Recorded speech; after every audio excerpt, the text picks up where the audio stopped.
Hey, welcome to Guitar Knobs, the guitars, gear, noise, and nonsense podcast, hosted today by these knobs. Tony Dudzik, Pick Guardian. Hey, everybody, it's me, Todd Novak. Welcome to the Guitar Knobs podcast. We are thrilled to death that you're listening to our show. Yes. Tony, unfortunately, is not sitting across from me as per usual. He is at home in his COVID house. Yes. Trying to protect little old me, and I appreciate that, but I do miss him in the studio. So we'll try to keep up the fallacy that we are friends. I'll give you a big wet kiss when I get back in. Ladies and gentlemen, we've got a super fun show. I've been talking about this show for a while, going back to a giveaway that we did for this fantastic book called Les Paul 70 Years. And we're going to get into it with the author of said book, calling all the way from France. Go ahead. Who are you, sir? Depends on who you ask. I mean, I think it's Josh Scott who mentioned me on his show, and he called me Julien Bitoun, and that pedal guy, that pedal show guys called me Julien Bitcoin. But it's really up to you if you want to make it proper. I'm Julien Bitoun, and I'm really glad to talk to you. Fantastic, Julien Bitoun. How'd I do? Wow. Right? Yeah, they should have asked you. They should have. Yeah. They don't reach down too often. You know what I mean? Yeah. Shame. Anyway, so we're gonna have great fun talking about this fantastic book. We talked about it at length on the show previously. For those that might want to just go get it right now, just go to Amazon, put in the or maybe you want to direct them somewhere else, Julien. But no, it's well, we can fight Amazon all we want, but it's convenient and people are already logged in, so let's go for that. All right, so go there. Les Paul, 70 years. This is going to arrive on your doorstep for it's actually at a fantastic price right now. Hardcover's $20.70, but it's 48% off today for some reason. I don't know why. So I would go and grab one, maybe grab a couple, spread them around to your friends. You know what I mean? Maybe Amazon heard we were interviewing them today. It's quite possible. Yes. Maybe they talked to Josh Scott and that pedal show, and they said, "Oh yeah, you should definitely talk to those guys. Give them a break." And took them forever to find the proper name. Yes, indeed. So let's see here. Where else can people go to find out a little bit more about you? Maybe as we're going along the show here. Well, I'm on the usual social networks and all that good stuff. Mostly on YouTube, you can check out Julien Bitoun, Bitoun. Same on Instagram. That's the two places where I'm the most active, and that's it. I got a podcast as well, which is called Guitar Obsession, but it's in French. So unless you really want to get deep into French guitar geekery, it's probably not for you. Got it. So people that may have stumbled on it said, I found this fantastic podcast about wine. It's very the guy authentic. is talking about guitar pedals, but it sounds really obnoxious. Yeah, yes, it's French. It's very authentic. I feel enriched in my culture. So anyways, lots more shenanigans to come. We're going to get through a little bit of business. We're not standing on business. This is our business, and we like it. So just a quick announcement. I've been teasing out that we've had a series of opportunities to give away some pedals, and this is the official announcement for a couple of sketchy pedals that were custom made for us. Nice. Yes, they're very, very cool. Sound great. And they have, I'll be showing them on the Instagram pretty soon, but we're going to give a couple of those away. So for the patrons of our show on Patreon, that's what you have to look forward to. If you are interested already, if you're like, hey, I don't even know what this show's about, this is the first time I'm listening, but I love it, then go over to patreon.com and sign up. And, that's how you get the good stuff. I think they should. I agree. So we have that happening, and then you know what? Let's just get moving here. Let's find out what's going on in our music world this week. Tony, you go ahead and kick us off with some little tidbit that happened this week in your music world. Well, I will do such thing, Todd. This week, I peruse lots of websites and things to find, interesting guitars available for sale. And I happened to be going through, it was through the Musician's Friend website, but they're affiliated, of course, with Guitar Center. And I stumbled across it's called a Hutchins Venue, which is kind of a retro 60s style guitar, kind of Hofner-esque. And Hutchins is a UK builder, but back probably, I don't know, probably going on 15, 20 years ago, they brought in some import models, and that's what this one was, probably as a cost consideration. So I haven't seen a lot of these. There's maybe one or two that pop up from usually they're in the UK still, but this one was at a US Guitar Center. Huh. And it's a set neck. It's kind of a cross between a Les Paul and maybe a Harmony and maybe an old Guild solid body. It's just an oddball shape, but the cool thing about it is it's got like the Hofner bar inlays on the neck, and strangely the thing that really attracted me was they have panel. these. Well, that too. That's definitely part of it. But Artec is I think they're a Korean builder, but they have these mini humbuckers that are kind of like toasters, Rickenbacker toasters, but they have this, their logo like smack dab in the center, and It kind of looks like an Elvis mic almost. Yeah, it actually does kind of have that look to it. So. But it's a cool guitar. So they had it reduced to $199, and I figured, well, at $199, I mean, yeah. If I hate it, we've got a guitar show coming up in a couple of weeks. I can just dump it there. So in my usual, I don't know what it is, but I decided that I wanted to change out the pick guard, which I know a guy, and the control panel and stuff. And I actually really like this guitar. I put a real Hofner bridge on it that I had in stock, and it's just it's a cool guitar. Is it actually from the 60s, or is it a re? Oh, it was probably made, I would say, in the 2000s, maybe 2009, 2010. That seems to be when they were doing the import line. Yeah. So I see one on Reverb right now that it says a retro 60s style. So I was like, oh, okay.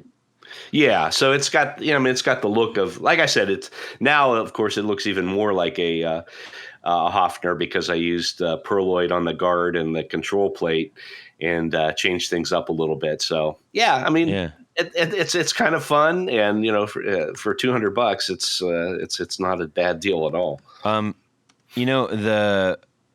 thing that I'm looking at the inlays, and it's got the thin double bars. I'm trying. Echo. Is it Echo? The Italian brand. Some of them did, but it was also popular on Hofners in the 60s. They used those bar inlays like that. Yeah, it's a classy. That's a gentleman's guitar right there. Well, I guess I shouldn't have it then. That's what I was going to say. You should give it to your wife. Hey-oh! Yeah, go! I actually really, really like Tony's wife is a gem. So I obviously say that in jest. Okay. So, Julien, what's going on in your music world? Like guitars, listening to anything new? Any little tidbit you can share with us?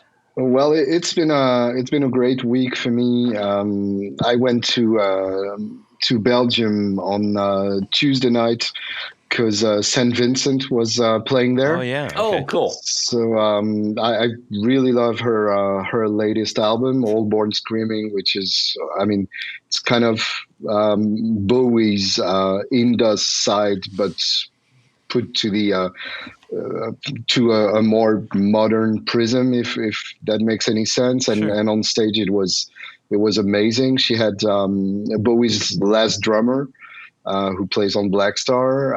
She had Charlotte Muhlekamp on the bass, who's the half of a Ghost of a Sabertooth Tiger. Mm-hmm. So yeah, great band, great energy, and she had that, of course, the Music Man signature in a tuxedo version, which I wouldn't mind having, and of course she performed like there was no tomorrow. So that was glorious. And the day after that, I went to Amsterdam to see AC/DC. Wow. Well, that was the I think the fourth date on their current European tour. Of course, I'll check them out in Paris as well. But it's the band that started it all for me, so I really wanted to check them out several times if I could, and Amsterdam was absolutely amazing. It was the sound was great. Angus plays like he's never played before. He's got a finesse that probably came with age, and he sounds as good as he's ever sounded. And the new rhythm section is really killer. So I knew Matt Luke because he played in the Dirty Knobs with Mike Campbell, and Yeah. and I've seen that band in NAM a few times, but they're on a on an arena or stadium stage. He was doing the work and sounding, in my opinion, way better than Chris Slade. So yeah, that was pretty amazing. So great guitar week for me. Fantastic. Yeah, that sounds like a heck of a thing. I just thought maybe if their new album is for those about to drop, we salute you. If that worked out. So bad, so bad. Sorry, I had to do it. I had to. Come on. Fire. Terrible. Terrible. I'm We salute who? therrocksatod.com. Yep.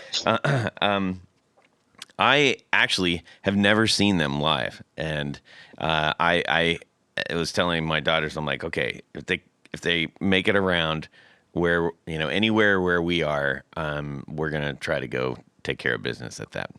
I would love Well, to see it. they're on a good run. I mean, their set list is really solid. They're kind of adding a few like deeper tracks and hidden gems and mixing it with the big guns we know. So Yeah. it's a great time to see them live. It's always been, but I mean, it's not a problem seeing them now. Do you have a favorite, maybe a deeper cut that you like? Well, I of course, like every true AC/DC fan, I love Power Rage. Yeah. So anything out of Power Rage, Down Payment Blues would probably be my all-time favorite. But I'm also I was born in '83, and the first album that came out while I was fully aware of AC/DC was Ball Breaker. Uh-huh. So I have a soft spot for that album, and well, I really love them all, but those are my two albums that do it every time for me. I just recently picked up a original date pressing of Dirty Deeds, which I could Nice. not believe. I was like, how is this sitting in the new arrivals used bin? I got it for $8 and it is Oh, wow. spotless. Oh wow! I mean, Well there's played. not a scratch on it. And I was like, I cannot believe this. Which version is it? Well, I'm not really sure that I understand that question. What's the cover like? Oh, it's the one. It's the Dirty Deed with the black over the eyes. The Faces, right? So it's the US version Yeah. because you've got the Australian version with the tattoo on Bon Scott's arm, and it's got a slightly different track list. Ah. Because interestingly enough, Dirty Deeds wasn't released in the US until 1981, I think. They kind of like the Clash did. yeah, Yeah. they refused to release it first, and then when Back in Black became so huge, they released it, which was really weird for American fans because some of them had only discovered that new singer, and the album that came out after Yeah. that had the previous singer. So Yeah. weird decision. That is true. My actually, I've gone on record on the show saying like I'm not a fan of like the blues. Like I do not want to listen to BB King. I don't want to listen. It's just not my thing. But Right. my favorite song from AC/DC is "Ride On," Oh, that's a good one. and Yeah. I don't know why. I don't know why. It just is. Well, The first time I heard that, I was like, "Wow!" I know why. It's because it's amazingly great. There you go.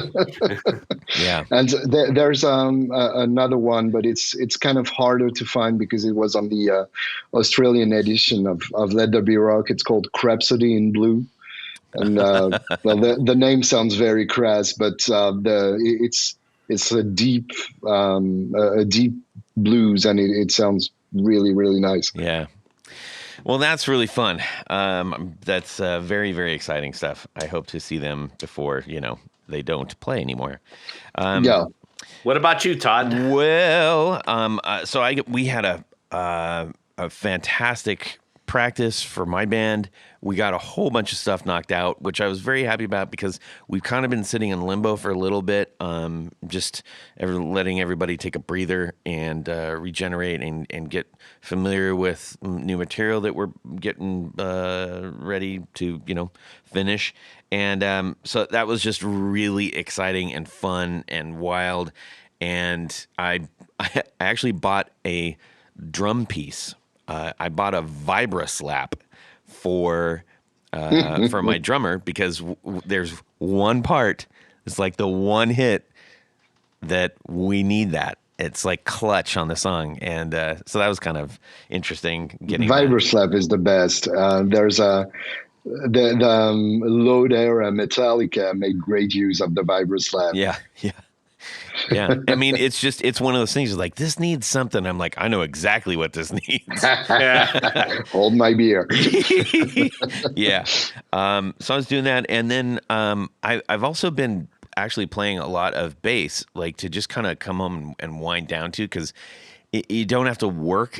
It's not like when you're playing guitar, you have to here's all the parts and here's all the things. You can kind of sit back in the, and listen to some of your favorite songs and just kind of be in the pocket, which guitar players typically don't sit there. So it's a nice thing. But so I've got a jazz, a 70s vibe jazz, Fender Jazz Squire, blah blah blah, all the words, and I can't find the sweet spot for where it sits on my body, for the mechanics to work with the arm and everything. I'm still trying to figure that out. I'm playing it relatively low, well, because I'm guitar, and I'm used to that. But yeah, I'm still trying to get used to this particular guitar. So, but it's fun. It's a great time. I enjoy it. I've allowed myself to get the bass a little higher up than the guitar, and it does make a huge difference. So maybe you should try and get to terms with that. Yeah, it's true. I probably should. I'm playing with a pick right now. One of my favorite bass players of all time is Eric Avery of Jane's Addiction, and Right. so I love playing along to that stuff to the degree that I can, and and so then you have to get in like, well, what's his vibe, and just like with any guitar player, it's like, kind of got to do that. So anyhow, if you're playing bass, you're probably not using a whole lot of pedals. But when you switch back over to guitar and you have those pedals, the best way to connect those pedals is through Tour Gear Design's patch cables. Oh, yes. So that was a segue if there ever was one. Now, once you go to that website, you're going to say, yeah. Once you go to the site, you're going to say, holy moly, these things are everything that the guitar knobs said they were. And then some. Yes. The thing that I love most about them is that the actual plug is the size of the jack is the same size diameter as the actual input. Do you know what my favorite thing is? What? They are flat like a crepe. Yes, they are flat. I knew that would come in handy one of these shows. I'm gonna blow your minds right now. They are flat like a Julien. Ooh. A ribbon. I'm as unflat as they come, but yeah, let's. Yes. So when people just for the sake of it, yes. Well, when and maybe people don't know, but when they're thinking about guitar pedals, but they're actually like chopping rolled up like basil leaves and stuff, and you julienne them. You are making ribbons. See how I made that? I made the three-way connection there. It's incredible. How does this happen? Anyways, You're just amazing. I'm amazed. You should have a podcast, really. Go to Tour Gear Designs and get yourself some of these patch cables. And when you do, there's a coupon code. Put in the guitar knobs, all one word. You are going to save 15%. That's a great deal. It is. It's ridiculous. So thank you to Tour Gear Designs for sponsoring our 4 on the Floor. Tony? Let me get a little bit of this. The sick version. 1, 2, 1, 2, 3. 4 on the floor. All right. Julien Bitoun. 4 sur le plancher. Oh, monsieur. I am blushing. I can say ooh la la. Yeah. What is your 4 on the floor? Okay. Well, as with any good pedal board, it starts with fuzz. Because fuzz is life. Basically, I have way too many fuzz pedals. I dare not count them, but I love them all, and they all have their special stuff. What I love about fuzz pedal is that even a bad one can be usable for something, because it's basically a broken sound, and it's supposed to be weird. So you get to accept the chaos that it is, and love it for what it is, and it's also a great way to live when you think about it. But I digress. I'm lucky enough that I happen to have my own signature fuzz. That's a little humble bragging for me there. It's a French brand that's called Anna Sounds. Which you might know for the Element Spring Reverb, which made quite an impact in recent years. And it's called, strangely enough, the Bitoun Fuzz. And we're probably going to rename it someday, because people don't know how to pronounce that, and it bugs me. So the Bitoun Fuzz is basically 2 fuzzes in one. We started out with a super fuzz, like a Japanese super fuzz, which is a circuit I love, because it's so big for like big riffs and all that kind of lo-fi approach to fuzz. And then we put a fuzz face into a super fuzz, and the fuzz face kind of fills out the mid-range that the super fuzz doesn't have. So it's kind of the best of both worlds, and I really love the final result. It's a little over the top, but when I'm playing live, I'm already playing an amp that's quite crunchy. So when I step on my fuzz, I want to hear that it's on. So with that, I'm sure that it's on, and it does the. I need a fuzz to do the the Neil Young thing of like making my notes last forever and having that kind of hairy edge on the attack. And this does it wonderfully well, and it does the big riffs as well. So that's everything I need from a fuzz. But I mean, my four on the floor could have been four fuzz pedals It easily. can be. You can do that if you want to, you know. Yeah, but I love other stuff too. I mean, Okay. don't we all? Yes. Second pedal would probably be a tuner because I'm not a monster, and I love to play in tune sometimes, especially since some of my guitars have Bigsby's on them, so you need a tuner for that, and I sing as well, so I try to play in tune so I can sing in tune. And my current tuner is a Walrus canvas tuner, which I really love. I haven't tried putting a picture of my pets on it yet, but I of course will. But it's a wonderful tuner, and it's kind of beaten my classic TU3 Waza to the punch. So, well, I'm still keeping my old TU3 for bass gigs because, of course, I need a different tuner for my bass gigs. Yeah. But yeah, the Walrus Canvas is a great one. After that, I'm sometimes using a little overdrive. I'm not going to be original here, but I love everything that's clone related, except I don't like the clean sound that gets re-injected into the parallel sound of the clone. So my favorite version, and I'm sorry for like quoting them twice, but Anna Sounds, again, the French brand, does a version of the clone that's called the Savage, and it's my favorite so far. It's a little beefier, and I usually use it with the gain at minimum and the volume at 3/4 just to brighten up the amp a little bit. And finally, I love a good tape or drum echo.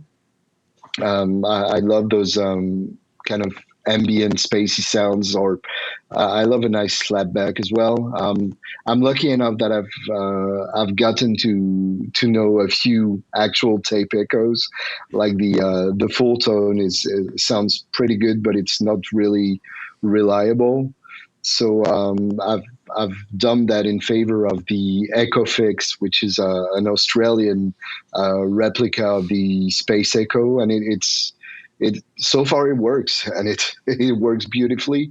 And I'm lucky enough that I've recently gotten the Binson EchoRack version by T-Rex as well, which is an amazing piece of gear. It sounds very dreamy. It doesn't do the slapback as well as the EchoFix will, but it does the long echoes in a very beautiful and poetic manner. And lastly, if I want to bring it to a gig and not just use it in my studio, I have the Strymon Volante, which is basically a Benson EchoRack, but a digital version, which sounds really good. It's got a preamp built in, which is always useful for adding yet a little more dirt. It's got a nice spring reverb built in as well, which I don't have on my amp, so yay. And it's got a great looper as well, which I'm all for. I love. I don't use looper to do rhythm stuff under my solos or stuff like that because I can be bothered. But I love using the looper in a quote unquote creative way to make like soundscapes and fiddle about for hours on end, just adding sounds on top of sounds. Yeah. And there you go. Outstanding. Now, we appreciate that you threw a tuner in. If you want to throw in another one, and we'll just say that the tuner is just like a an acknowledgement. Okay, as long as it doesn't have to be a headstock tuner, I need this. No. I'd say some kind of a Leslie. I'm lucky enough that I've got an actual Fender vibrato, so the guitar version of the Leslie, which I don't take to gigs because it's way too big, but any kind of univibe or vibrato, I love. I'm a big fan of Madison Cunningham, so something that gets me in the ballpark of that kind of quiet, weird, wobbly movements. I'm all for.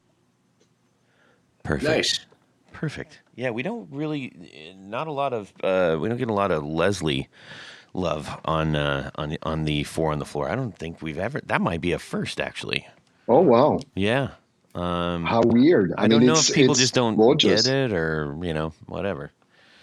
Well, it basically does two things. I mean, it does slow and it does fast, but both are kind of little sonic words unto themselves. Yeah, indeed.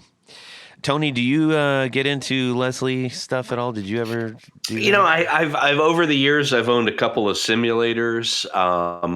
I've had some vibe pedals which get pretty close too. I Right. think the closest one I had was the Dunlop Rotovibe, which looks like a wah pedal, but Right. it gives you the fast and slow speeds that you would get from a Leslie cabinet. Right. So that's one that I still use. Well, those are quite good. I mean, any kind of univibe. For those who don't really connect to that effect, you should try and chaining it in the beginning of your signal chain, like before any gain or preamp or booster, because that's where it really comes alive. Like using it as you would a chorus pedal, like after gain, it doesn't work that well. It needs to shape your sound for real. Wow. Okay. Good advice. Good advice. Hey, speaking of good and advice, I mean, if you're ever lucky enough to experience a real Leslie, that's something I would definitely recommend. yeah, a real one actually is like that's really something that you really can only experience live. Right. Yeah. Yeah, absolutely. Yeah. Yeah. If you ever go into a studio that has one, just feel free to request that for a song, even if you're not going to use the track, because it's worth it. Yeah, indeed.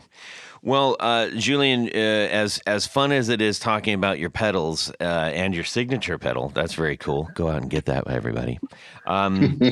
You have put out into the world something that we all get to benefit from with an exchange of some currency, but that was a gift that we actually gave to Tony. How did that happen? I think that, well, first of all, I bought or Santa over here at Pickguardian got you and Jared a copy of this book for Christmas. Right. And then I think you went on and said, hey, we should give a few of these away to some of our listeners. That's right. And I think we gave, 2 away, maybe 3 away? 2 or 3, yeah. I can't remember. That's real cool. Yeah. Well, that makes me, I mean, I'm still not jaded about people actually getting my book for Christmas. It makes me emotional every time to know that my creation is a Christmas gift for someone. It blows my mind. No, and we really, I mean, I bought one for myself for Christmas too. So the best kind of gift. Yes. But what really impressed me is, I mean, it was a combination of going over the models of Les Pauls, but a lot of the players, and it hit a couple of different levels. Like normally, if it's a history of the Les Paul book, all you see are nothing but guitars and maybe a couple of players. But I think it's really, really well done. And I think it ties in with some of your other titles that you've done over the years too. Right. Like the Guitars and Heroes and Woodstock Live. And there are a couple of French ones that I didn't recognize. So I'm going to have to start buying French books and start learning French. Yeah. You're in trouble there. Not sure my prose is worth it, but I mean, it's still fun to learn other languages. Yes. So we throughout our interview we will lavish more praise, but we do want to hear from you on this. What was the genesis for this book? It's kind of a cliche to call one of your books a labor of love, but that was it really. I did suggest the idea to my editor, and I wanted to do it. Basically, I wanted an excuse to talk about the Les Paul because I think I mean, we all know the Les Paul, we all love the Les Paul, but it's got such a complex story. It's such I mean, it's really kind of a very picturesque and it's a novel. It really is a novel. It's got heroes and villains and all that good stuff. And I wanted to tell that story because I think it can be a misunderstood guitar. There are so many versions of it that we all know and love, and so many that we don't. So many artists that use the Les Paul at some point that we don't really know about. Some others that are so associated with it that I wanted to go deeper into it. And actually, it was kind of a Les Paul centric year for me because I also curated an exhibition for a French museum. So that was kind of my year, like talking and speaking Les Paul and writing Les Paul kind of 24/7. And I finally did a trick on me and I bought my Les Paul. Wow. What did you Nice. get? I'm lucky enough that I got a R6, so a reissue 56. 56 would be the gold top with the P90s, except mine is black top. So I find it absolutely gorgeous. I love black guitars, and it's my baby. Does that have the wraparound bridge, or is it a No? 56 is the Tunematic. Yeah, okay. I probably would have preferred a wraparound, but that's the one I found, and I love it with its flaws, you know. Yeah. It's interesting when you start learning about the lore versus the functionality, and you know when they got it right, when they didn't get it right. About just the bridge alone is like that's a book.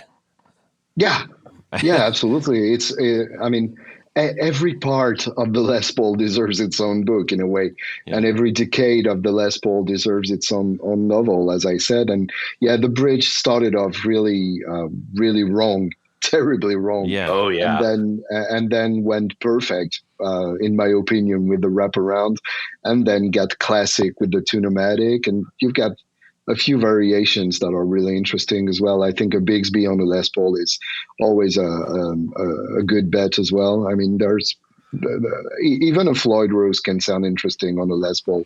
I know it's kind of anathema for a lot of players, but a Les Paul on a Floyd on the Les Paul, I mean, just listen to Alex Lifeson, he makes it sound good. He's okay. Yeah. With a little bit more practice, he will be great someday. The right people, you know. Yeah. So, how? I mean, this is a big dumb question, but how long did this thing take to do? It didn't take long enough. I had a strict deadline, and I kind of burned out doing it. So yeah, that was a weird experience because, well, basically it's the writing itself took somewhere like 2 months or something like that, and I had to translate it afterwards because I wrote it in English first. Because it feels more natural to translate from the English to the French.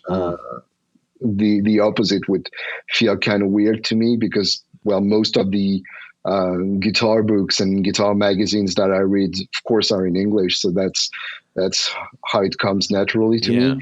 And so I had 2 months to write it and 1 month to translate it, and that clearly wasn't enough. But Wow. I made it work, and a few sleepless nights and all that good stuff when you're on a deadline, and all the while going to Nashville to check out the Gibson Vault and all that. So adding that to what I was already writing, and I was lucky enough that Matt Coiler from Gibson would read-proof my manuscripts, and he would like give me notes on anything that wasn't accurate.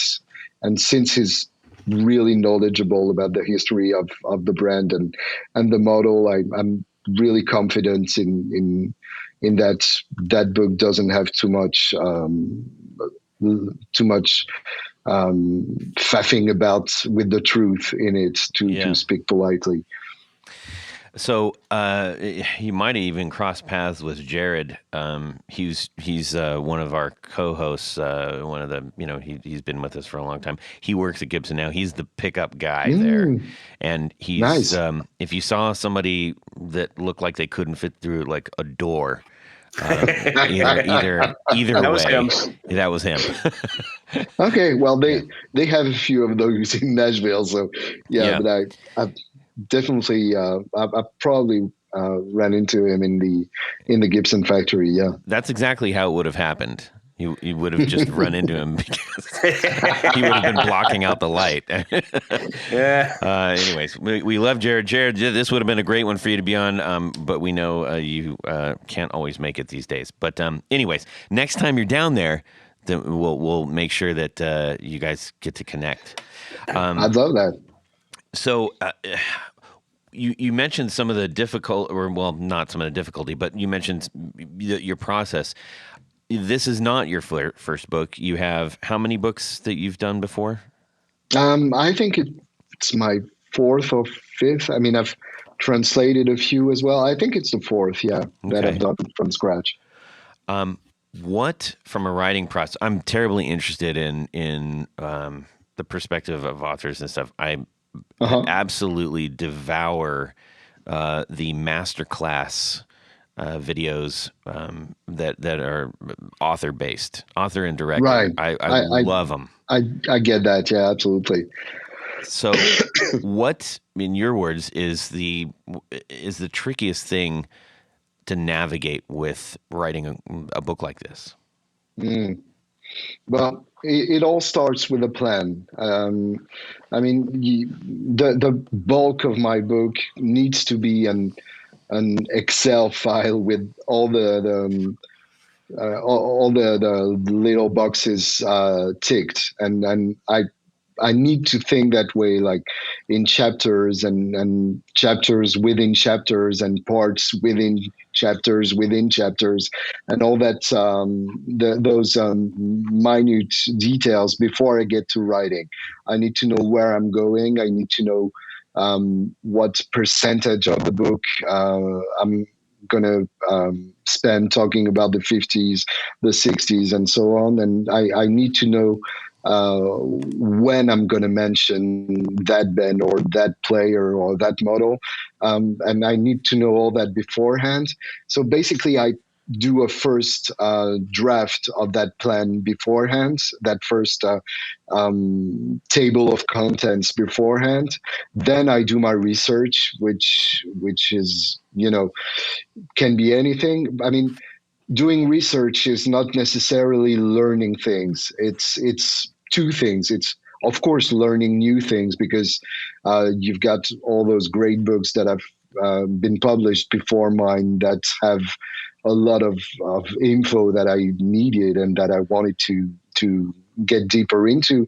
But doing research is also thinking of where you can get that info that you need, or trying to confirm that kind of those infos or ideas that you have floating around that you read somewhere in a book, that you heard somewhere on a podcast, and you need to confirm those before you put them into writing and try to get the proper version, or else you're just divulgating more, not lies but approximations. And I really wanted to get the proper info for everything I was writing in a book. Like when I was mentioning a song, I wanted to have the right year for the song.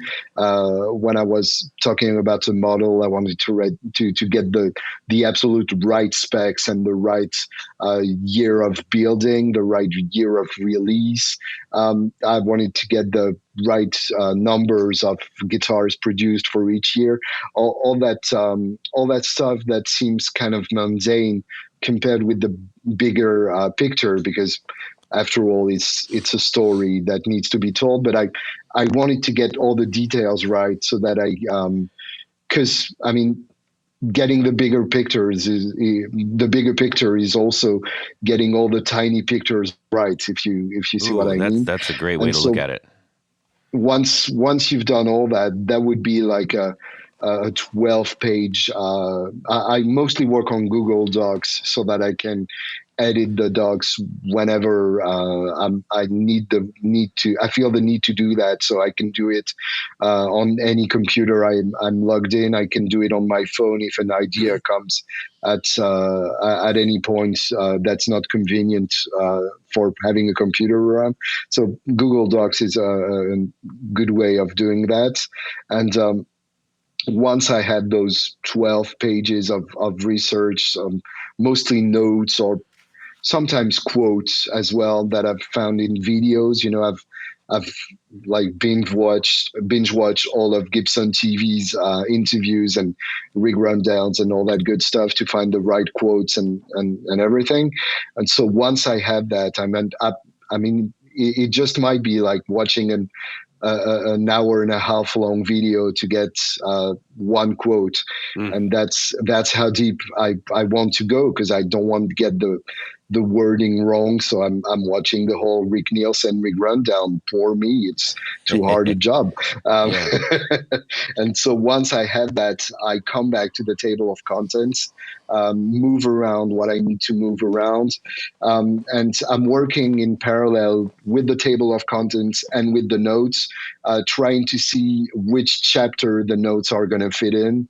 And slowly I'm building my little Lego with all those little blocks. And once I have that, I get into the writing proper. And I sometimes I might have those bursts of pun intended, of course, bursts of inspiration, where if I see my notes and I see something that I really feel like writing like right now, I do it, and I'll put it in the chapter afterwards, and maybe I'll have to like change it slightly to make it fit. But that's the way I love working.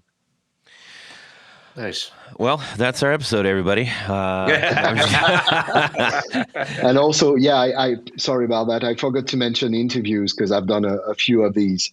I've interviewed like people like Groon, like Walter Carter, like people at Gibson, at the Gibson Custom Shop, or at the Gibson Factory, Jim DeCola, people like that who are extremely knowledgeable about the company and even the darker side of the company, which is definitely a part of my book, which you probably won't find in many other books. And I'm lucky enough that they let me tell that part of the story as well.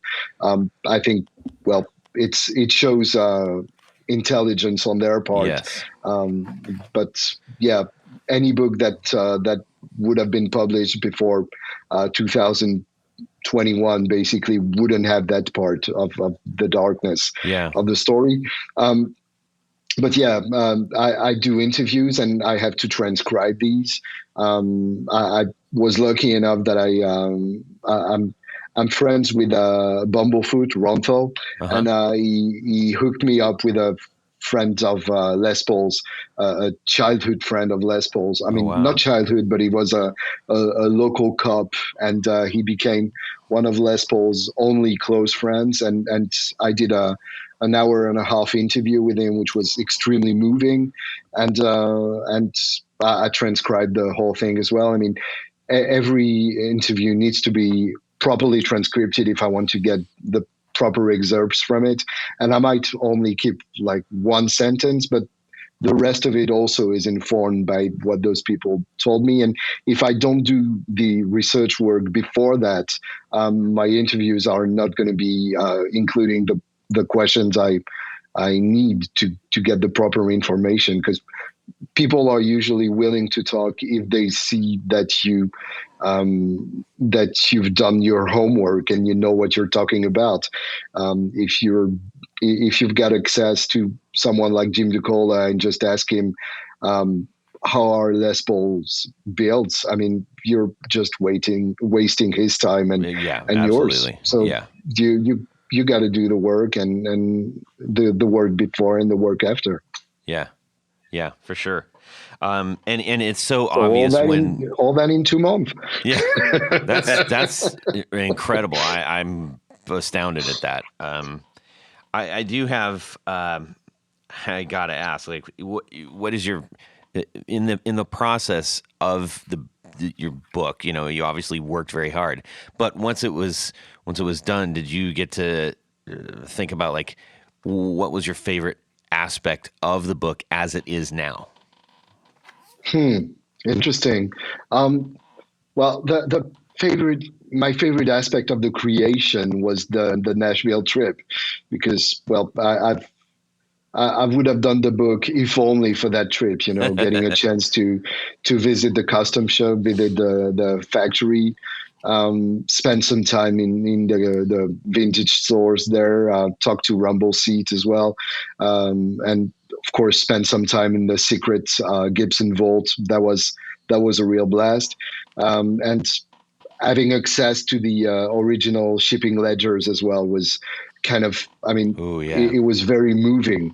Like actually seeing that page with the first Gibson shipped, with the first Les Paul shipped from the Kalamazoo factory, which actually was built on a Friday night, if you can believe it. So we are always weary of Friday night guitars, but the first Les Paul was one, and yeah, that was definitely a big part of the process for me. And as far as the book is concerned, I think I love the well, I, I love it all. I mean, That's fair. That's I'm fair. sorry for saying, but I'm glad that I kind of focused heavily on the story of Les Paul himself, because he sometimes gets sidetracked when talking about what was his signature motto and still is to a point. And I'm glad I also took the time to research the 80s, which was kind of a weird dark time for the Les Paul, and I'm glad I also got to document the more recent times and the weirdness around it, and try to pinpoint that weirdness, and yeah, that was a ride, definitely a ride. Cool. Julian, you also mentioned, and you're, in addition to being an author and a writer, you're also a musician. Tell us a little bit about that side of your career. Well, it's yeah, I would say I'm a lucky hobbyist, if I may put it that way. Lucky in that I don't get to rely on music for my sustenance, so I don't have to pay to eat. I don't have to play to eat. Right, So right. so I can play what I want to play and do the music I feel like doing, and not have to compromise in any way, because if it's not fun, then I don't have to do it, you know. And that's the way I want to keep it. Right now I'm in between projects. I'm working on on a few things. I've just finished an album with my former trio, which is kind of uh, rock, garagey, folky, kind of in between Elvis Costello and Queens of the Stone Age. If Ooh, that Wow. makes any sense. I like that. Yeah, big claims. But I'm also working on a tribute EP to Black Sabbath. We've recorded 4 tracks on tape live in the studio, which was a lot of fun. Huh. I'm also working on a blues EP with a harmonica player of my friends, and yeah, basically I love a lot of different genres. Always within that kind of rock, folk, blues, metal canon, and I want to do as many EPs with the musicians I love, and in all those styles that inspire me. I'm also working on a stoner EP as well, which Oh, should be released somewhere next year. So yeah, all that great stuff. you're a busy Great. And man. you mentioned that you just picked up an R6 Les Paul. Yep. What other horses do you have in the arsenal? Um, well, too many to not be ashamed of. But my other Gibson, which I absolutely love, is a Trini Lopez. uh, It's the 64 reissue, which I partly picked because it was black and partly because it sounded amazing. So I love that one. I love a semi hollow. I also have a fully hollow, which is a Heritage age 575. So basically a 175 by the Heritage, mhm. which is also a great guitar. I have two Fender custom shops. I have a 66 Strat, so bigger headstock and maple cap, which is a lot of fun in green, um, and 59 Esquire, which I'm really partial to. It's Wow. probably my favorite of the bunch, and it's a top loader as well, which on an Esquire makes it extremely special. I have a Collings as well. Their version of a double cut junior, the 290 Yep. DCS, Yep. which is an amazing guitar. It's still my favorite neck ever. I have a D18, as we all do, and we all should. And I have I'm also lucky enough that I've gotten to work with a few French luthiers, which have done some wonderful guitars for me, especially one that's called Tony Giraud, who does those wonderful kind of offset shaped, but more kind of a Telecaster with P90s, and they sound just amazing. Outstanding. And then amp wise, what's your main amp? My poison of choice. Well, I'm there again. I'm lucky enough that I know a guy. I have a French builder who's called Kelt, Kelt, and he does them like beautifully. I've broken many amps, and those ones seem not to break. So Oh, that's a first for me and very troubling. He did several amps for me. One is a kind of a 50-watt plexi, which there's no way around it. A P90 on a 50-watt plexi sounds good, and that's that. But I also love like low headroom, kind of tweed-esque amps. He did a deluxe tweed for me, and he did a Silvertone 1448, which I absolutely loved, and Ampeg Reverb Rockets combo as well. So all those low power tweed esque amps, which are really what I enjoy. Awesome. That's that pretty much covers an awful lot of ground. Yes. as we are beginning to round out the interview, I would love for you to dip back into the book really quick. Uh-huh. I think this is where the praise that we lavish comes on. One of the things that I personally found, and I believe Tony, we shared the same sentiment here, is that you do a great job of working the rhythm of eye candy, history, factoids, and just lesser known things all through. Right. And it feels it feels the variety is a great pace through the book, and I personally really appreciate that, Cool. because after if you a lot of guitar books, you pick it up and you're like, oh yeah, okay, I just saw 47 guitars in 20 pages. Okay, I'm blind now. And so you can tell that we're there's all sunburst. yes, exactly. And so there's a great story being weaved through this. I would love to know what would people be surprised to know about some of the things that you uncovered? Interesting. That's a good question. I mean, thank you for saying that, because that really was intentional.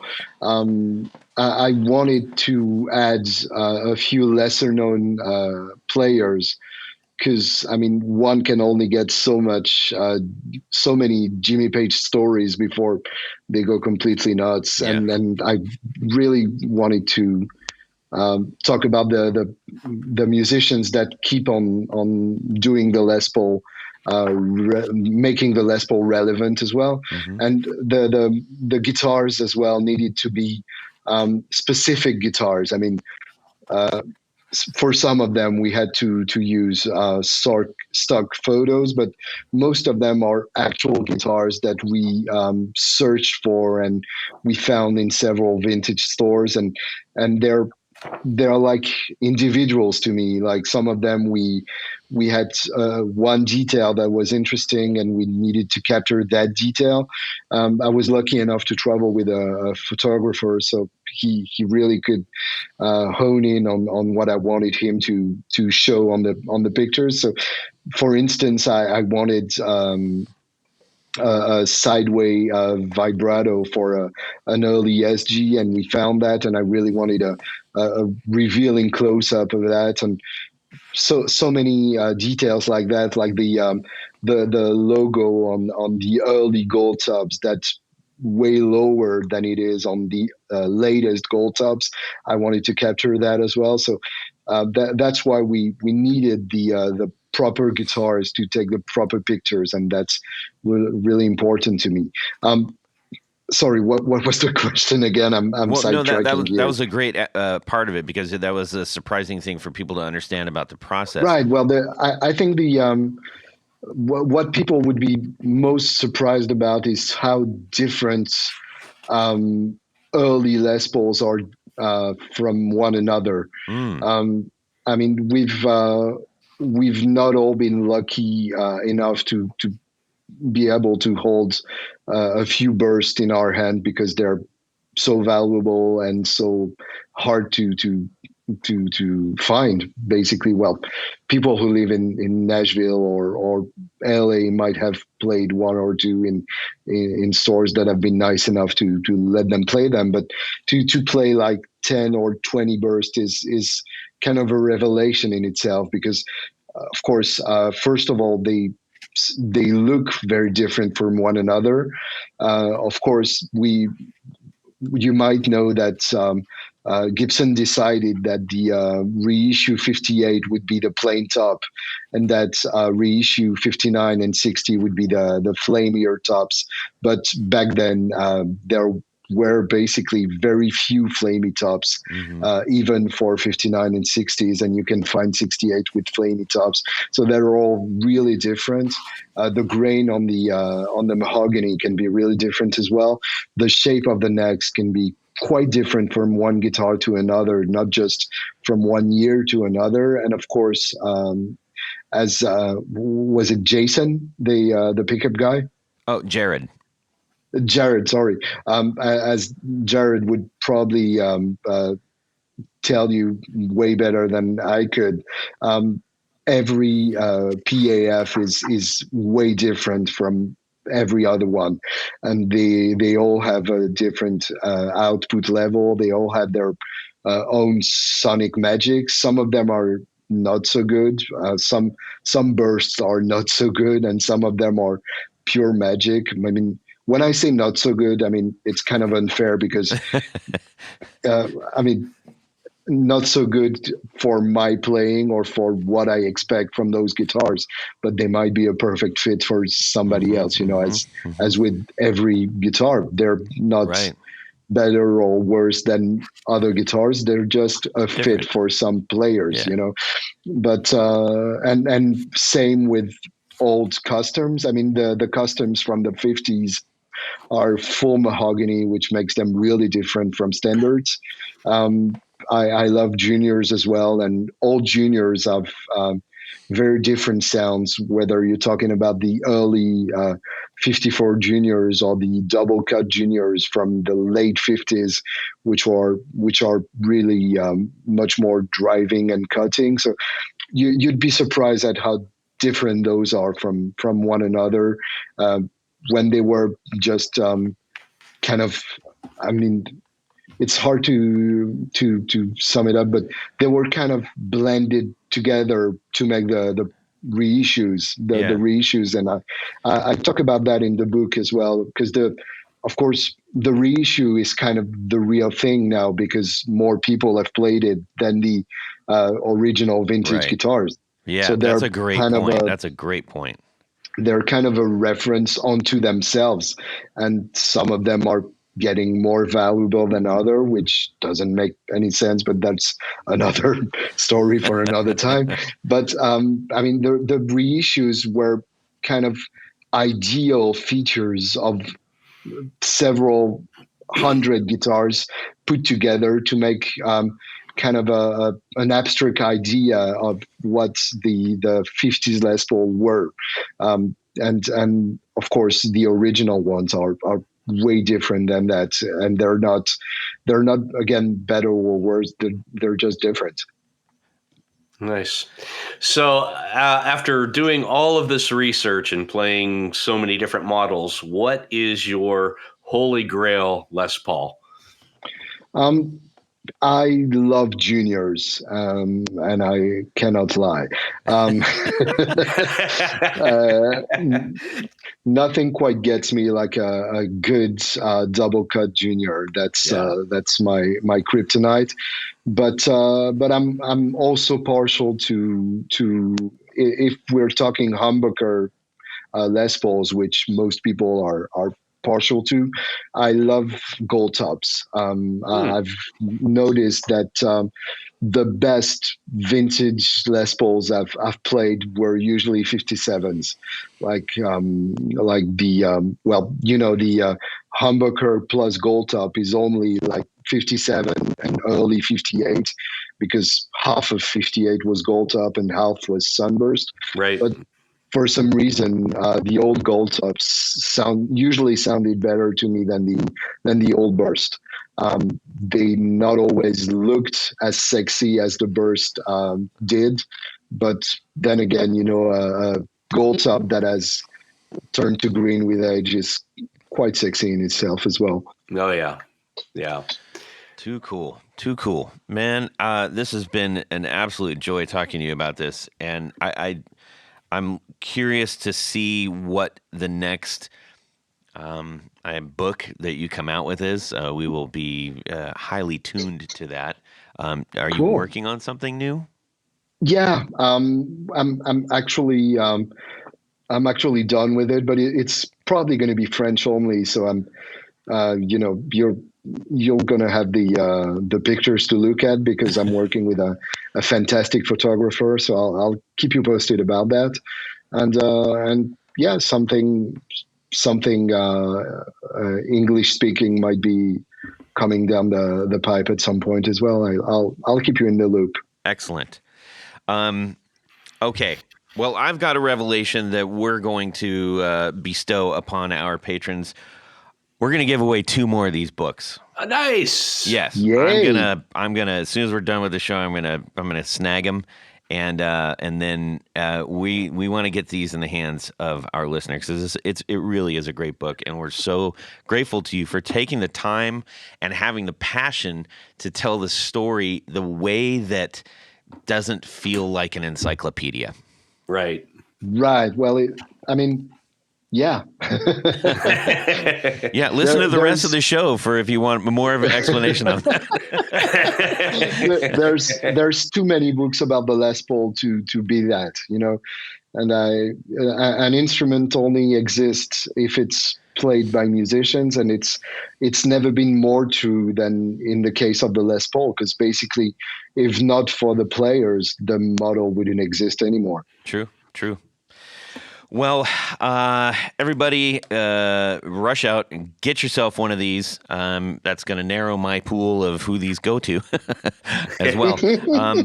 And we'll be looking. Well, Also, don't hesitate to drop me a line through Instagram or mostly Instagram. Feel free to DM me if you've read the book and enjoyed it, because it's always nice to talk to people that are as passionate as I am. I appreciate you extending that. That's very gracious of you. And I encourage our listeners to do that, and I'm sure you will get some that do. And of course, if you have not enjoyed it, feel free not to write. No, you just use the Throw Rocks at Todd URL for that. Thanks for wasting my time, Todd. Anyways, well, we've got one more little thing that we got to take care of. Tony? That's right, Todd. Now, I am sick, so I'm going to do my best, but as they say, the show must go on. We've come to the segment of the show. It's a little game we play called Would You Rather? Yes, you're flat as the Ohio landscape. Okay. Well, there you go. I think from the tone of your voice, I'd rather not. Yeah. Well, you're in luck because this week, this Would You Rather is a French Royal Guard battalion shows up at your door to read a proclamation informing you that you are the last direct descendant of the late Pépé Le Pew, Marquis of the House of Pew. Uh-huh. In addition, the smell, yes. figures. This thing already stinks. Oh God. Yes. So in addition to the pursuit of love and Jerry Lewis, Marquis Le Pew had a penchant for collecting oddball guitars. Unfortunately, Chateau Le Pew was in terrible shape, went into foreclosure, and most of the guitar collection had to be sold to pay for repairs. The guardsman that is an emotional roller coaster. The guardsman informs you that as Pépé Le Pew's last descendant, you will be flown to France to spend a night at Chateau Le Pew and choose one of the 2 remaining guitars in the collection. Option 1 is a Gibson Corvus II.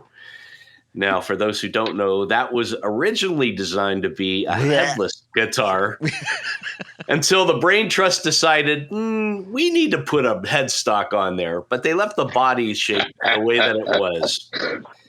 And this kind of looks like if you've seen the Ovation Breadwinner, it looks like a kind of a hatchet job of that, right? Yeah, basically. Option 2 is a Schecter Machine Gun Kelly razor blade, which is a giant razor blade body with a neck attached. The good news, you get a free trip to France. The bad news, you have to bring one of these back with you. Which will it be? Well, the trip to France is not really enticing to me. Yeah, for you. So there's you get no leverage on me there. But which of the guitars? I would probably go Schecter on this, because at least it's probably more playable than the Corvus. Because I think, I mean, modern guitars, even if they're butt ugly and weird, they're always playable, and you can always get a decent sound out of them, even though they might not have that kind of special tone that will inspire you something. They will do the work, and it's probably not really the most comfortable guitar to play seated, but I think I can make it work. And to be honest, I kind of like the idea of doing a folksy songwriter kind of gig with that guitar. Yes. Yes.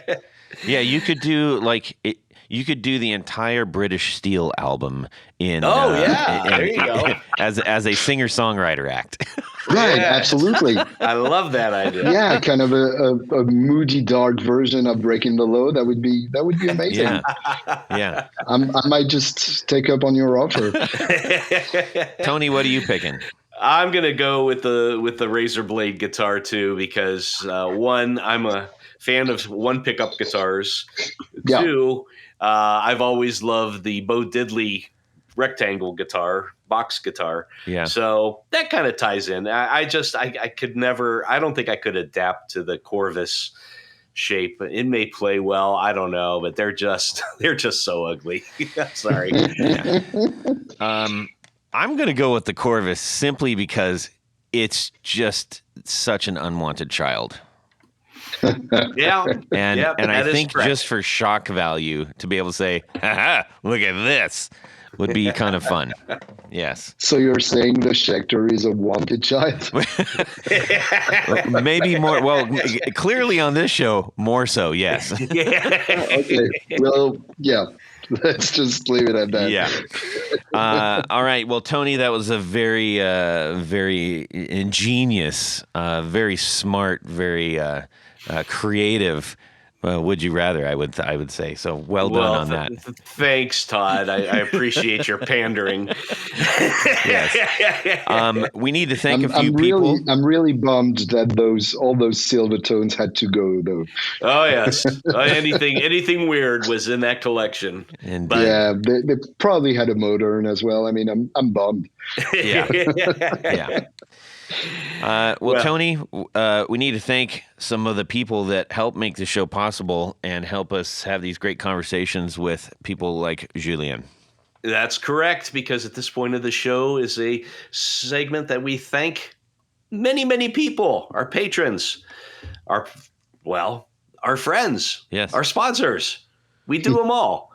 And if you want to find out how to become one, just head over to patreon.com/the Guitar Knobs. Check out the different levels in which you can participate to become a friend, a sponsor, a patron of the podcast.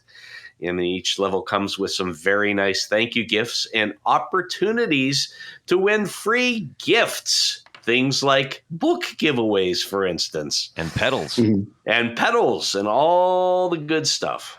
But in addition to all that stuff, there's one thing more. What would that be, Todd? Well, you get to have your name read on the thing. Your name read on the thing. That's what I'm going to do right now. So special thanks to these patrons: John Sebastian, Trevor Ellenberg, Cameron Pappas, James Bell, Michael Furman, Eric Hemmer, Brett Hogarth, Gregory Randall, Don Kloss, Ralph Gottschalk, Rusty Sneeden, Vader and Pedals, John Halverson, Rick Calhoun, Trevor Gunberg, Elad Mizrahi, Richard Kendall, James Pennington, James White, Justin Jones, John Esterly, Anthony Lathrop, Michael Lawrence Senchuk, yes, Stefan Lamb, Ken Sayers, Darren Gregory, and Tom Brazen.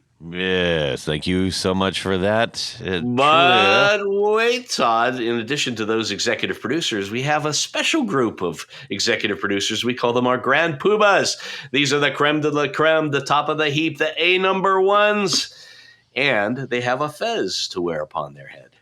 So special thanks to these Grand Poobahs: Adam Johnson, Anthony Gemolero, Billy Spitfire Unlimited, Bob Crouch, Brian Robison, Cody Foster, David Kaminga, David Tyndall, Enrico Fernando, Fox Hill Studio, Hex Matos, Jack Cadian, James Pennington, John Williams, Jonathan Jerusik, LSJ Music Company, Matt Hart, Michael Van Zant, Michio Murakishi, Moon Guitars, Paul Von Eppinger, Sam Jett, Steve Keys, Tyler Rhines, and Zach Oswald from Thank you. Brandon Wild Pickups. Thank you. You guys truly you. keep the show going, and we could not do it without you. We truly could not. Well, Julien, this has been an absolute blast.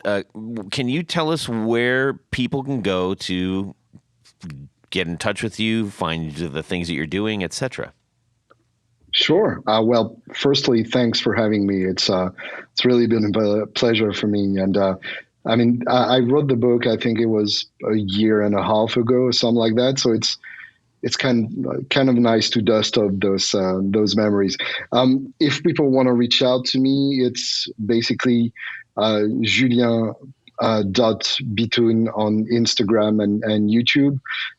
Julien being Julien, Bitoun being Bitoun, and that's it. And feel free to drop me a line when you've heard that podcast and want to nerd out. Yeah, awesome. Tanya, how about yourself? Yeah, just head over to pickguardian.com. Check out some of the things that I do, which is, well, custom pick guards. If you have any questions, shoot me an email. I'll be happy to answer, get you some pricing, maybe even give you some advice. When you want to make your guitar even more your own, come to Pick Guardian. Yes. Yeah. Trademark. Thank you, Todd. All right. You can shoot me a DM on Instagram at Guitar Knobs. We would love to hear from you. Tell us what you think about the podcast. If you have a book, tell us what you think about the book. Tell us what you think about anything, including Tony or whatever. Yes. Or any book. Or any book.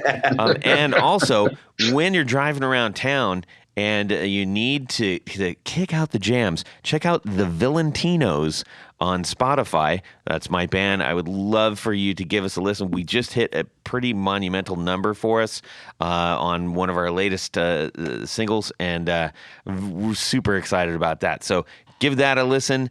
Get some rock and roll into you. And thank you so much, Julien, for joining us, spending your time on a Saturday with us. My pleasure. Thank you. You are welcome. Hey, everybody. Have a fantastic Guitar Week and subscribe. Yeah. We will get started here and not belabor the pain. Well, speaking of boring, we have Tony on the other side here. He's Yes, I'm here. I'm getting a bunion removed next week because I know after that I'm probably going to be on some kind of painkillers for like at least 1 or 2 weeks. So Oh, let's do a follow up once you're on the painkillers. Yeah. I love that. A much slower episode. Grenade juice. So yeah, that's my red something. All right. Grenade juice? Yeah, absolutely. What is that? How would you translate that? Is it like an energy drink? No, it's actually more sugary than pomegranate. Sorry about that. Oh. Grenade would be the weapon, right? God. Yes. Yes. Grenade juice is actually people. Yeah. Pomegranates. It makes juice, sense because the original grenades were based off of a pomegranate. Yeah, makes a lot of sense. It's hence the same word in French, which we usually can tell the difference depending on the context. Gotcha. Yes. But it's usually over before you even realize it. So right. Tony's used to that.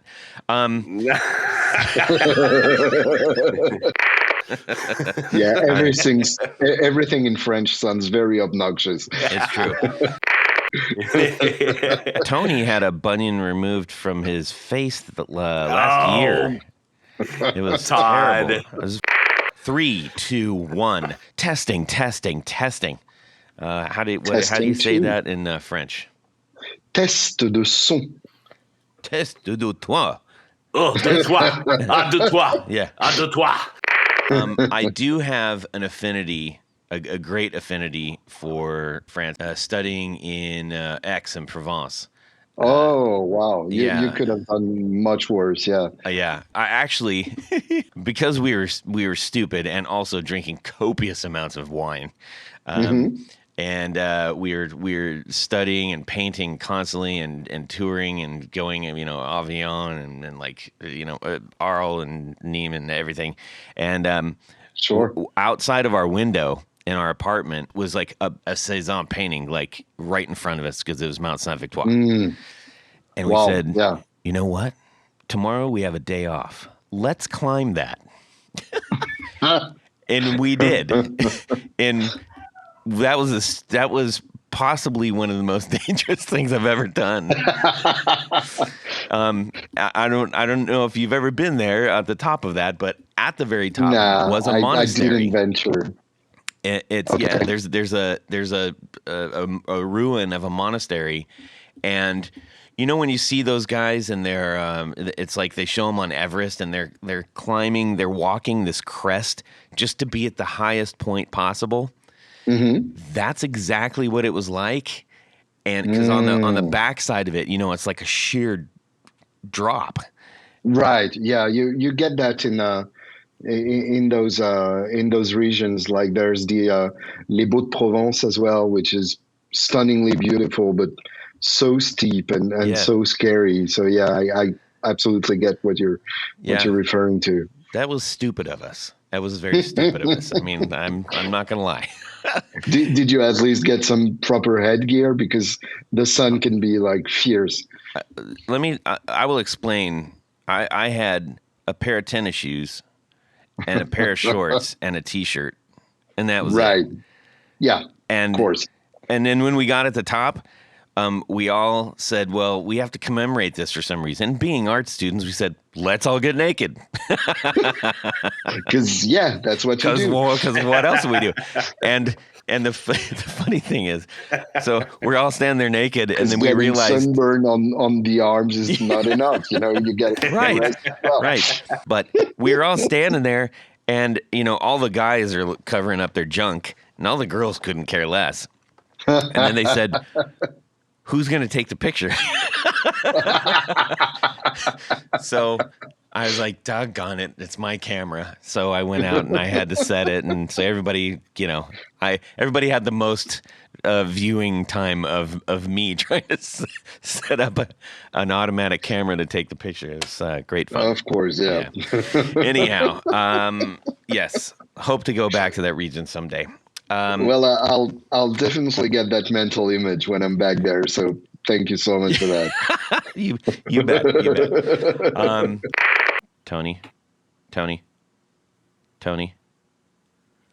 Tony. We've lost Tony. And away we go. Well, that's it for these knobs. Please visit our Patreon page at patreon.com/The Guitar Knobs. Visit our website at theguitarknobs.com for all of our past episodes, 4 on the Floor blog, and other good stuff. You can connect with us on social too at our Facebook page and share your gear and stories on our Facebook group. Also, be sure to check out our Instagram at Guitar Knobs.